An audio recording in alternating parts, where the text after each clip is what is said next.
Software design की बात कर रहे हैं हम लोग, और इसमें हमने देखा था कि जो नीट हायरार्की है एक बाय एक, जहां हम कंट्रोल की बात कर रहे हैं, कंट्रोल एक जगह से दूसरी जगह कैसे जाएगा, वहां पर हम बताना चाहते हैं कि ऑर्गेनाइजेशन ऑफ मॉड्यूल होगा। जो ये नीट हायरार्की, अगर आपके मॉड्यूल्स अच्छे से ऑर्गेनाइज है तो इस हायरार्की को, जो कंट्रोल हायरार्की है, इसको हम प्रोग्राम स्ट्रक्चर कहते हैं। और जो सबसे कॉमन स्ट्रक्चर है इसका, उसे हम स्ट्रक्चर चार्ट कह रहे थे, जो ट्री लाइक स्ट्रक्चर होता है। और नीट अरेंजमेंट का मतलब ये होता है कि लो फैन आउट हो और आपका एब्स्ट्रैक्शन दिखाई देगी इसमें। तो कैरेक्टरिस्टिक क्या होगी एक मॉड्यूल स्ट्रक्चर की, जो मैंने अभी बताया आपको। इसमें तीन चीजें हैं, एक तो डेप्थ, एक विड्थ और एक फैन आउट। डेप्थ क्या है, कितने आपके कंट्रोल, कितने लेवल्स हैं कंट्रोल के। विड्थ मतलब ये होता है कि कितना स्पैन है कंट्रोल का, ये सब कुछ क्लियर होगा आपको आगे। फैन आउट का मतलब ये है कि measures of the number of modules which are directly controlled by a given module.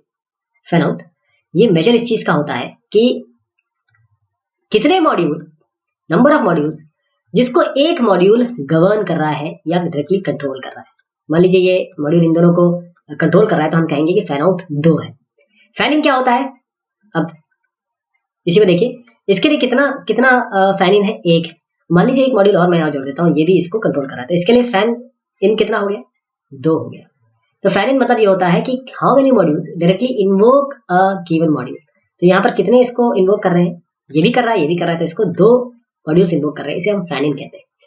अगर फैन इन ज्यादा है तो हम कहते हैं कि कोड रीयूज हो सकता है, दोबारा इसका उपयोग किया जा सकता है, और इसे हम इनकरेज करते हैं। तो फैन इन कितना होना चाहिए, ज्यादा होना चाहिए। एक डिजाइन कब अच्छा होता है, जब हमारे पास एक हाई फैन आउट नंबर्स हो। और is not a good design, अगर हम यहाँ पर बोल रहे हैं कि हमारे पास हाई फैन इन होना चाहिए, तो क्या हम यहाँ बोल सकते हैं हाई फैन आउट हो, नहीं, ये हमारा गुड डिजाइन नहीं होगा। हम चाहते हैं कि हमारे पास फैन इन ज्यादा हो, फैन आउट ज्यादा ना हो। तो क्यों ऐसा मैं क्यों कह रहा हूं, क्योंकि अगर आपके पास फैन आउट ज्यादा है, इसका मतलब कोहेजन की कमी है। एक मॉड्यूल कईयों को इन्वोक कर रहा है, तो इसका मतलब इसके पास ये अपना काम नहीं कर रहा है, ये दूसरों से करवा रहा है, और कोहेजन यहीं पे फेल हो जा रहा है। तो मॉड्यूल जब ये इन्वोक करता है या एक तरीके से उनको स्टार्ट करता है, बहुत सारे जो मॉड्यूल्स हैं उनको, तो हम ये कहते हैं कि ये कोहेसिवनेस नहीं आ रही है इसमें, क्योंकि वो अपने काम को दूसरों में डिवाइड कर रहा है। तो कोहेसिवनेस कहाँ हुई, एक मॉड्यूल अगर अपना काम खुद करे जिसके लिए बनाया गया है, तभी तो कोहेसिवनेस होगी। अब कंट्रोल रिलेशनशिप की बात करते हैं। एक मॉड्यूल जब दूसरे मॉड्यूल को कंट्रोल करता है तो हम उसको सुपर ऑर्डिनेट कहते हैं, और जो कंट्रोल हो रहा होता है उसे हम सबऑर्डिनेट कहते हैं। जैसे यहां पर देखिएगा, ये सुपर ऑर्डिनेट हो गया, ये सब ऑर्डिनेट हो गया। अब विजिबिलिटी और लेयरिंग मतलब क्या होता है। विजिबिलिटी, एक मॉड्यूल ए दूसरे के द्वारा विजिबल है अगर ए डायरेक्टली या इनडायरेक्टली बी को कॉल कर रहा है। अगर कहीं ना कहीं दोनों के बीच में लिंकेज है तो विजिबिलिटी आ जाएगी। और लेयरिंग मतलब क्या होता है, लेयरिंग प्रिंसिपल, ये module at a layer can call only the modules which are immediately below it. अगर यहाँ पर है और यहाँ पर हमें इसको कंट्रोल बता रहे हैं प्रॉपर, तो लेयरिंग का मतलब ये है, ये इसको कॉल करेगा, ये इसको कॉल करेगा, ये इसको अगर कॉल कर रहा है तो गलत है, तब हमारी लेयरिंग डिफीट हो जाएगी। एब्स्ट्रैक्शन क्या हुआ, जो लो लेवल मॉड्यूल्स है, हम क्या करते हैं, एक मॉड्यूल लेते हैं, उसके अलग अलग भाग में उसको डिवाइड करते हैं। तो लो लेवल मॉड्यूल्स अमूमन इनपुट आउटपुट या और लो लेवल फंक्शन काम करते हैं, सिस्टम इंटरेक्शन का काम करते हैं, जबकि upper level modules managerial level के काम करते हैं, जो मैनेज करते हैं। तो जो प्रिंसिपल ऑफ एब्स्ट्रैक्शन है वो क्या चाहता है कि जो लो लेवल मॉड्यूल्स है, ये हाई लेवल मॉड्यूल्स यानी कि ऊपर के जो मैनेजरियल मॉड्यूल्स है उनको इन्वोक ना करें, और इसी को हम लेयर डिजाइन कहते हैं।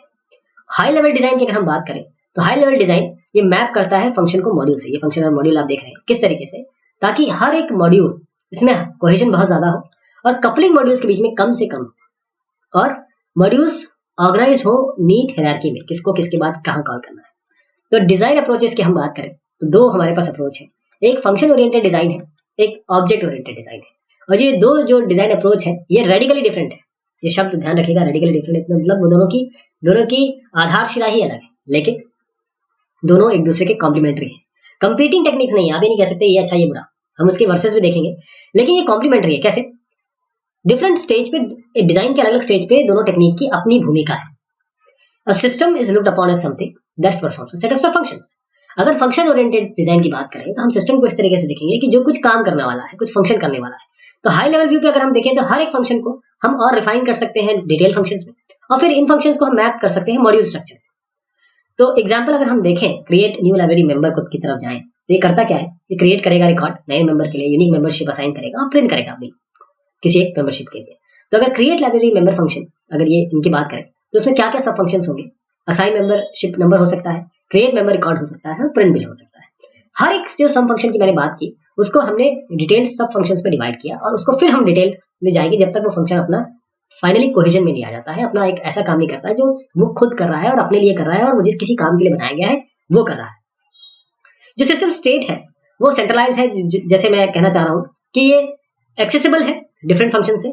तो जो मेंबर रिकॉर्ड्स की मैं बात कर रहा हूँ अभी, उसमें आप क्रिएट मेंबर है, डिलीट मेंबर है, अपडेट न्यू रिकॉर्ड है। अब इसको अगर मैं अलग अलग जो फंक्शन ओरिएंटेड डिजाइन अप्रोच है उसके साथ जोड़ूं तो हमारे पास बहुत सारे फंक्शन ओरिएंटेड डिजाइन है, जिसमें स्ट्रक्चर डिजाइन है, जैक्सन्स है, वॉरियर और है, वो स्टेप वाइज रिफाइनमेंट है, हैटली और पीरा भाई का तरीका है। तो हमने अभी देखा फंक्शन ओरिएंटेड, अब हम ऑब्जेक्ट ओरिएंटेड की बात करते हैं। तो सिस्टम को यहाँ पर फंक्शंस की जगह हम ऑब्जेक्ट्स की तरह देखते हैं। जो रियल लाइफ एंटिटी है वो ऑब्जेक्ट्स कहला रहे हैं, और जो सिस्टम्स का स्टेट है वो डिसेंट्रलाइज है। किसके बीच में? ऑब्जेक्ट्स के बीच में।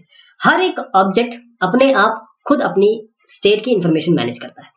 जैसे एग्जांपल लेते हैं लाइब्रेरी ऑटोमेशन सॉफ्टवेयर का, दो तरीके से बताएंगे आपको, फंक्शन ओरिएंटेड में क्या करेंगे और आपके ऑब्जेक्ट ओरिएंटेड में कैसे करेंगे।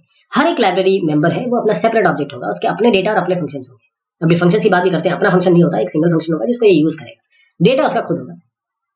अब फंक्शन एक ऑब्जेक्ट के लिए जो डिफाइन हो रहे हैं can not directly refer to और change data of other objects. हर एक डेटा का अपना डेटा फंक्शन है, तो एक फंक्शन एक ऑब्जेक्ट दूसरे का चेंज नहीं कर सकता, करना नहीं चाहिए।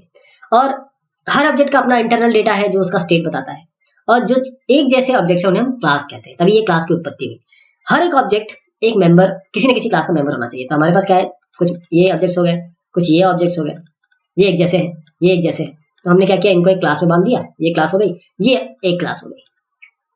क्लास एक दूसरे के फीचर इनहेरिट कर सकते हैं। मान लीजिए इसके पास 3 फंक्शन है, ये एक फंक्शन है, तो ये तीनों फंक्शन को इंक्लूड कर सकता है जो कि ये भी काम कर रहा है, तो बार बार लिखने की जरूरत नहीं है, वो उसको सुपर क्लास कहलाती है, इससे हम वो इनहेरिट कर सकते हैं। तो ऑब्जेक्ट कम्युनिकेट कैसे करते हैं, ये मैसेज पासिंग के थ्रू करते हैं। तो अगर हम दोनों में अगर अंतर जानना चाहें तो फंक्शन ओरिएंटेड डिजाइन में जो होता है उसके अलहदा ऑब्जेक्ट ओरिएंटेड डिजाइन में जो बेसिक एब्स्ट्रैक्शन है वो फंक्शंस नहीं होते। जैसे हम ऑब्जेक्ट ओरिएंटेड में देखते हैं कि फंक्शन ओरिएंटेड में देखते हैं कि सॉर्ट है, डिस्प्ले है, ट्रैक है, जबकि ऑब्जेक्ट ओरिएंटेड डिजाइन में रियल वर्ल्ड एंटिटीज जैसे कि employ, picture, machine, radar system, ऐसे आपके ऑब्जेक्ट्स होंगे। ऑब्जेक्ट ओरिएंटेड डिजाइन में सॉफ्टवेयर जो है वो फंक्शन को बनाने से नहीं तय होता है। जैसे हमने update employ record, get employ address, ऐसे नहीं होगा। हम यहाँ पर ऑब्जेक्ट बनाएंगे, एम्प्लॉयज और डिपार्टमेंट, इस तरीके से हम ऑब्जेक्ट बनाएंगे। गडी बूच ने बड़ी अच्छी एक बात कही दोनों के बीच में अंतर बताने के लिए, बहुत अच्छे से याद रखिएगा इसको, इससे आपके ऑब्जेक्ट ओरिएंटेड और फंक्शन ओरिएंटेड का बिल्कुल ज्ञान चक्षु बिल्कुल खुल जाएंगे। कैसे? आप क्या करिए कि एक लाइन लिखिए अपनी प्रॉब्लम के बारे में। जो वर्ब्स हैं वो सारे के सारे आपके प्रोसीजरल डिजाइन में आ जाएंगे, जितने भी नाउन्स हैं उनको उठा के ऑब्जेक्ट ओरिएंटेड डिजाइन में ले लीजिए। कितना आसान हो गया है। तो ऑब्जेक्ट ओरिएंटेड डिजाइन में जो स्टेट इन्फॉर्मेशन है वो शेयर नहीं होता, that is not shared in centralised data, लेकिन डिस्ट्रीब्यूट होता है ऑब्जेक्ट्स के बीच में। एग्जांपल लेते हैं, एक एम्प्लॉय पेरोल सिस्टम आपको बनाना है, उसके लिए ग्लोबल डेटा है, name of the employees, code numbers और बेसिक सैलरीज। और ऑब्जेक्ट ओरिएंटेड सिस्टम्स में आपका डेटा है वो डिस्ट्रीब्यूट होता है डिफरेंट एम्प्लॉय ऑब्जेक्ट्स के बीच में।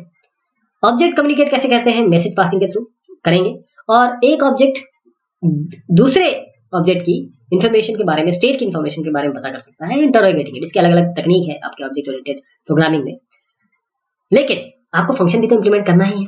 अब उसके लिए क्या करेंगे? उसके लिए अब मैं बता रहा हूँ कि कॉम्प्लीमेंट्री कैसे है function oriented object oriented. Object oriented के लिए आपने अपने ऑब्जेक्ट्स बना लिए, फंक्शंस भी तो बनाने हैं। फंक्शन के लिए आपको फंक्शन ओरिएंटेड डिजाइन लेना पड़ेगा कि नहीं लेना पड़ेगा? तो फंक्शंस जो एसोसिएटेड है किसी रियल वर्ल्ड एंटिटीज के, जो ऑब्जेक्ट्स के, यहाँ आप फंक्शन बनाएंगे जो directly access only part of the system state information. तो फंक्शन ऐसे बनाएंगे जो आप हर एक ऑब्जेक्ट उसे एक्सेस कर सकता है। फिर फंक्शन ओरिएंटेड टेक्निक में जो फंक्शंस हैं उनको आप as a group high level function के रूप में इस्तेमाल कर सकते हैं। जबकि ऑब्जेक्ट ओरिएंटेड टेक्निक में हम क्या करते हैं कि हम फंक्शंस ले लेते हैं, उसके ऊपर जो डेटा है, उन फंक्शन जो डेटा है उस तरीके से इसको विभक्त करेंगे कि basis of the data they operate on, इस तरीके से ग्रुपिंग होगी। तो इलस्ट्रेट करने के लिए ऑब्जेक्ट ओरिएंटेड और फंक्शन डिजाइन हम एक एग्जांपल लेते हैं। ऑटोमेटेड फायर अलार्म सिस्टम, एक लार्ज बिल्डिंग का, एक बड़े बिल्डिंग में ऑटोमेटेड फायर अलार्म है। हमको एक कंप्यूटराइज्ड फायर अलार्म बनाना है एक मल्टी स्टोरेज बिल्डिंग के लिए। 80 फ्लोर है, 1000 रूम है उस बिल्डिंग में। अब हमारे पास डिफरेंट रूम्स है जिसमें स्मोक डिटेक्टर लगे होंगे और फायर अलार्म्स लगे होंगे। जो फायर अलार्म है वो क्या करेंगे, जो स्मोक डिटेक्टर है उनके स्टेटस को मॉनिटर करेंगे। जब भी फायर कंडीशन आ जाती है वो रिपोर्ट की जाती है स्मोक डिटेक्टर के द्वारा, तो फायर अलार्म को क्या करना है, एक तो पता करना है लोकेशन जहाँ पर फायर कंडीशन आई, और उसके बाद जो नियर बाय लोकेशन है उनको अलार्म भी साउंड करना है। तो फायर अलार्म को करना क्या है, उस सिस्टम को एक अलार्म मैसेज करना है कंप्यूटर कंसोल पे। फाइटिंग पर्सन वहां पर जाएंगे राउंड द क्लॉक, और उसके बाद जब फायर कंडीशन सक्सेसफुली हैंडल हो जाएगी तो फायर अलार्म जो है, फायर अलार्म सिस्टम वो अलाउ करेगा फायर फाइटिंग पर्सन को कि वो रीसेट कर दे अलार्म को, अलार्म बजता ही ना रहे। तो फंक्शन ओरिएंटेड अप्रोच में इसी चीज को लिखना है, तो हम क्या करेंगे, ग्लोबल डेटा ले लेंगे, डिटेक्टर स्टेटस, डिटेक्टर लोकेशंस और अलार्म स्टेटस, अलार्म लोकेशंस और ये आपके नेबर अलार्म्स, ये सारे हम ग्लोबल या सिस्टम स्टेट पे ले लेंगे। जबकि जो फंक्शन जो सिस्टम स्टेट पे ऑपरेट करने वाले इन पे वो है interrogate detectors, get detector location, determine neighbour, ring alarm, reset alarm और रिपोर्ट फायर लोकेशन। अगर हम यही दूसरी जगह ऑब्जेक्ट ओरिएंटेड अप्रोच लेंगे तो हम क्लास बनाएंगे। पहली क्लास होगी डिटेक्टर, दूसरी क्लास होगी आपके पास अलार्म। डिटेक्टर क्या करेगा, उसके अंदर एट्रीब्यूट्स होंगे स्टेटस, लोकेशन और लेबल्स, और ऑपरेशंस होंगे उसमें क्रिएट, सेंस स्टेटस और गेट लोकेशन और फाइंड नेबर्स, इस तरीके से इसके ऑपरेशंस होंगे। जबकि क्लास अलार्म में क्या होगा, एट्रीब्यूट्स होंगे लोकेशन और स्टेटस, और ऑपरेशंस होंगे create, ring alarm, get location and reset alarm. तो ऑब्जेक्ट ओरिएंटेड अप्रोच में जो हमको अप्रोप्रिएट नंबर ऑफ इंस्टेंसेस यानी कि ऑब्जेक्ट्स बनाने पड़ेंगे, क्लास डिटेक्टर, एक क्लास डिटेक्टर के लिए, और जो अलार्म है उसके लिए हमको क्रिएट करने पड़ेंगे। तो हमने देखा कि जो फंक्शन ओरिएंटेड प्रोग्राम है वहां पर सिस्टम स्टेट एक सेंट्रलाइज होता है और बहुत सारे फंक्शंस होते हैं जो उस डेटा को एक्सेस कर रहे होते हैं। जबकि ऑब्जेक्ट ओरिएंटेड डिजाइन में जो स्टेट इन्फॉर्मेशन है वो डिस्ट्रीब्यूट होता है सेंसर और अलार्म ऑब्जेक्ट्स के बीच में। तो ऑब्जेक्ट ओरिएंटेड डिजाइन इसमें जो क्लास बना रहे हैं आपने, उसमें top down function oriented techniques लगाते हैं ताकि हम इंटरनल मेथड्स को बना सकें। इसका मतलब ये होता है कि हम एक ऑब्जेक्ट ओरिएंटेड फैशन में तो बना रहे हैं, साथ में हम हायरार्की ऑफ फंक्शंस भी ले रहे हैं ऊपर से नीचे तक। इसी तरीके से ये दोनों कॉम्प्लीमेंट्री हो गए। तभी हमने देखा कि जो हमारा डिस्कशन हुआ, हमने सबसे पहले देखा कि सॉफ्टवेयर डिजाइन फेज में हम करते क्या है, फिर हमने आइडेंटिफाई किया कि जो डिजाइन फेज खत्म होगा उसके बाद क्या आना चाहिए। तो हमारे पास डिजाइन आएगा, उसके बाद हम उस डिजाइन को कन्वर्ट कर सकते हैं प्रोग्रामिंग लैंग्वेज में। फिर हमने कैरेक्टराइज किया कि गुड सॉफ्टवेयर, एक अच्छे सॉफ्टवेयर का डिजाइन में क्या आना चाहिए, फाइन इन, फाइन आउट, कोहेजन, कपलिंग और एब्स्ट्रैक्शन। फिर हमने कोहेजन और कपलिंग को अलग अलग भाग में डिवाइड किया और क्वांटिटेटिवली नहीं, हमने इसको क्वालिटेटिवली देखा कि किस तरीके से हम अच्छे कोहेजन और अच्छी कपलिंग को देख सकते हैं। फिर हमने देखा कि दो अप्रोचेस है, फंक्शन ओरिएंटेड अप्रोच और ऑब्जेक्ट ओरिएंटेड अप्रोच।